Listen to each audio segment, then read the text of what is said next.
வீமபுரி என்ற நாட்டை வீரகேசரி என்ற மன்னன் ஆண்டு வந்தான். அவன் நீதியும் நேர்மையும் தவறாமல் ஆட்சி செய்து வந்ததான். அவன் நாட்டு மக்கள் பயமும் கவலையுமின்றி மகிழ்ச்சியாக வாழ்ந்து வந்தார்கள். அந்த அரசன் தன் நாட்டு மக்களின் செயல்களை கண்காணிக்க மாறுவேடம் அணிந்து செல்வது வழக்கம். அவ்வாறு அவன் மாறுவேடம் அணிந்து செல்லும்போது வழியில் உழவன் ஒருவன் வயலில் உழுது கொண்டிருப்பதை பார்த்தான். அவனை கண்ட மாறுவேடத்தில் இருந்த அரசன், எல்லாம் வல்ல இறைவன் உனக்கு நல்ல வலிமையையும் நீண்ட வாழ்நாளையும் வழங்குவானாக என்று வாழ்த்தினான். அதற்கு அந்த உழவன் மாறுவேடத்திலிருந்த அரசனை பார்த்து, தாங்கள் என் மீது காட்டும் அன்பிற்கு மிக்க நன்றி என்றான். நிலத்தில் எவ்வளவு வருமானம் கிடைக்கிறது என்று மாறுவேடத்திலிருந்த அரசன் அந்த உழவனிடம் கேட்டான். அதற்கு உழவன், மாதத்திற்கு 100 வெள்ளிக்காசுகள் கிடைக்கின்றன என்று பதிலளித்தான். அவ்வளவு தொகையை என்ன செய்கிறாய் என்று அரசன் கேட்டான். 5இல் ஒரு பங்கை அரசனுக்கு வரியாக செலுத்துகிறேன், இன்னொரு பங்கை நான் பட்ட கடனுக்கு அடைக்கிறேன், மற்றொரு பங்கை கடனாக தருகிறேன், 4வது பங்கை வீசி எறிகிறேன், இறுதி பங்கை எனக்காக செலவு செய்கிறேன் என்று புதிராக பேசினான். இதை கேட்ட மாறுவேடத்திலிருந்த அரசனுக்கு ஒன்றுமே புரியவில்லை. தன் மாறுவேடத்தை களைத்தான். இதுவரை தன்னிடம் பேசியவர் அரசர்தான் என்பதை அறிந்த உழவன் அவரை பணிவுடன் வணங்கினான். நீ சொன்ன பதிலில் வரியாக தருவதும் உனக்காக செலவு செய்வதும் தான் எனக்கு புரிந்தது. மற்றவற்றின் அர்த்தம் என்ன என்று கேட்டான் அரசன். அதற்கு உழவன், அரசே, என் வருமானத்தில் ஒரு பங்கை என் தாய் தந்தையருக்கு செலவு செய்கிறேன், இன்னொரு பங்கை என் மகனுக்கு செலவு செய்கிறேன். பிற்காலத்தில் என்னை காப்பாற்றப் போகிறவன் அவன், அதனால் அதை கடனாக தருகிறேன் என்றான். 4வது பங்கை என் மகளுக்கு செலவு செய்கிறேன்.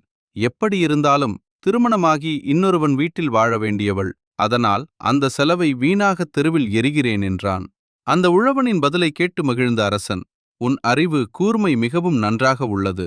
இந்த விளக்கத்தை நான் இல்லாமல் நீ யாரிடமும் கூறக்கூடாது. அப்படி கூறினால் உன் உடலில் உயிர் இருக்காது என்று சொல்லிவிட்டு சென்றான். அரசவைக்கு வந்த அரசன் தான் கேட்ட புதிரை அனைவரிடமும் சொல்லி அதற்கு விளக்கம் கேட்டான்.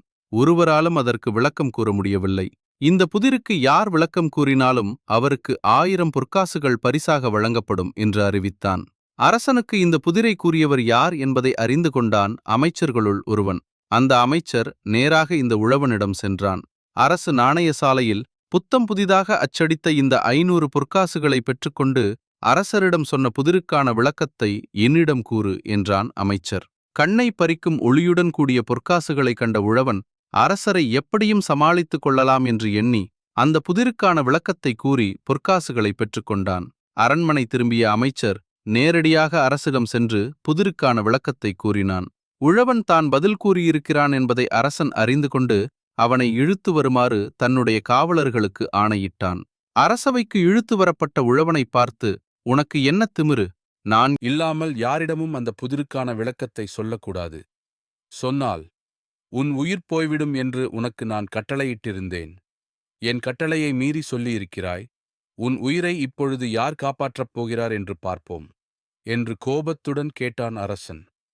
அதற்கு அந்த உழவன் அரசனை பார்த்து, அரசே, நான் சொல்வதைக் கேளுங்கள்.